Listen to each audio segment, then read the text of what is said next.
ఎవ్వరికీ ఎల్లకాలం good time ఉండదు. జీవితంలో గడ్డు పరిస్థితులు కూడా ఎదుర్కోక తప్పదు. కొడాలి నాని విషయంలోనూ ఇప్పుడు బ్యాడ్ టైం నడుస్తోందా?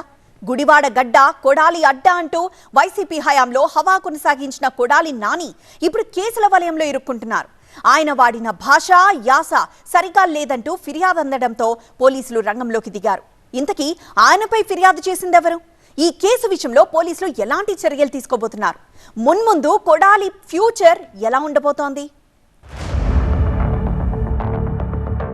కొడాలి నానికి బిగుస్తోన్న కేసులు వచ్చు. మాజీ మంత్రికి కౌంట్ డౌన్ మొదలైందా? మరిన్ని కేసులు వెంటాడబోతున్నాయా? అసభ్య పదజాలం, అసభ్యకర పోస్టులు పెడుతున్న వారిపై కొన్ని రోజులుగా ఏపీ పోలీసులు ఉక్కుపాదం మోపుతున్నారు. దొరికిన వాళ్లను దొరికినట్టు అరెస్టు చేసి కటకటాల్లోకి పంపుతున్నారు. గడిచిన నెల రోజుల్లోనే చాలా మందిని అరెస్టు చేశారు పోలీసులు. ఆ అరెస్టులపై రాజకీయంగా రచ్చ నడుస్తూనే ఉంది. అరెస్టులను తప్పుబడుతూ అటు పోలీసులు ఇటు ప్రభుత్వ పెద్దలను వైసీపీ విమర్శిస్తోంది. అయితే తప్పు చేసే వాళ్లను వదిలేదే లేదు అన్నట్టుగా రాష్ట్రంలో వరుస పరిణామాలు చోటు చేసుకుంటున్నాయి. ఇటీవలే కాదు, గడిచిన 5 ఏళ్లలో జరిగిన తప్పులపై ఫిర్యాదులు అందితే చాలు వెంటనే పోలీసులు రంగంలోకి దిగిపోతున్నారు. కేసులు కట్టడమే కాకుండా చర్యలు కూడా వెనువెంటనే తీసుకుంటున్నారు అధికారులు. తాజాగా మాజీ మంత్రి కొడాలి నానిపై కేసు ఇప్పుడు తెలుగు రాష్ట్రాల్లోనే హాట్ టాపిక్. మాజీ మంత్రి కొడాలి నానిపై కేసు నమోదైంది. ఆ కేసు నమోదైంది ఎక్కడో తెలుసా? విశాఖపట్నంలో. అంజనీ ప్రియ అనే ఓ లా విద్యార్థిని ఈ ఫిర్యాదు చేశారు.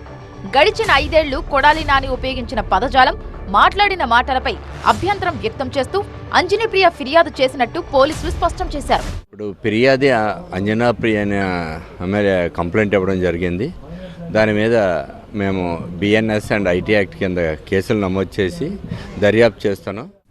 ఇప్పటి ప్రభుత్వ పెద్దలైన సీఎం చంద్రబాబు, మంత్రి నారా లోకేష్ ను అసభ్య పదజాలంతో దూషించారు అనేది ఫిర్యాదులో పేర్కొన్న ప్రధాన అభియోగం. అధికారిక కార్యక్రమాల్లోనూ అవమానకరమైన రీతిలో వ్యక్తిగత దూషణలకు పాల్పడ్డారంటూ ఆమె ఫిర్యాదులో పేర్కొన్నారు. బాడీ షేమింగ్, నిరాధారమైన ఆరోపణలు చేయడం వంటి చర్యల ద్వారా ఇప్పటి ప్రభుత్వంలోని ప్రముఖుల పరువుకి నష్టం కలిగించడమే కాకుండా వారి వ్యక్తిగత గౌరవాన్ని, కుటుంబ ప్రతిష్టను దెబ్బతీశాయంటూ ఫిర్యాదు చేశారామె. ప్రసంగాలు, మీడియా వేదికలపై తరచూ దుర్భాషలాడారని ఆరోపించారు.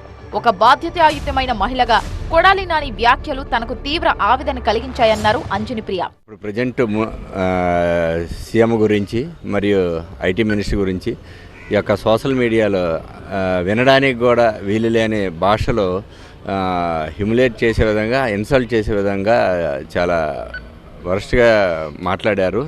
దాన్ని ఎవరు కూడా వినడానికి వీలు లేని విధంగా ఉన్నాయని అంటూ సోషల్ మీడియాలో వైరల్ అవుతున్నాయి. దాన్ని పెట్టి కంప్లైంట్ ఇవ్వడం జరిగింది. దాని మీద కేసులు రిజిస్టర్ చేయండి. ఒక మహిళగా, లా స్టూడెంట్గా అసభ్య పదజాలం వినడం, చూడటం తనకు చాలా బాధ కలిగించిందన్నారు. ఇది సమాజంలో యువతపై ప్రతికూల ప్రభావం చూపించడమే కాకుండా ప్రజాస్వామ్య విలువలకు హానికరమన్నారు. అటువంటివి ఉపేక్షిస్తే యువత వీటినే ఆదర్శంగా తీసుకునే ప్రమాదం ఉందని ఫిర్యాదులో మండిపడ్డారు. ఆయనపై కఠిన చర్యలు తీసుకోవాలని కోరారామె. దీంతో పలు సెక్షన్ల కింద పోలీసులు కేసు నమోదు చేశారు. బిఎన్ఎస్లో ఒక 3-4 సెక్షన్స్ ఉంటాయి. దాని మీద దర్యాప్తు చేస్తున్నాం. ఐటీ యాక్ట్ కూడా వేసాము, దర్యాప్తు చేస్తాం. వ్యక్తిగత విషయాలు కూడా, వారి యొక్క పర్సనల్ విషయాలు కూడా హ్యూమిలేట్ చేసే విధంగా ఉన్నాయనేసి అభియోగం.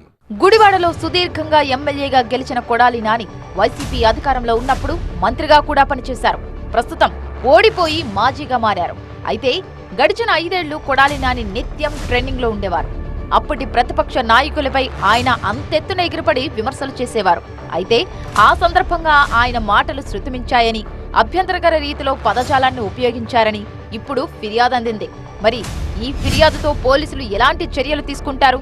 మున్ముందు మరిన్ని కేసులు నమోదయ్యే అవకాశం ఉందా అనేది చూడాలి మరి.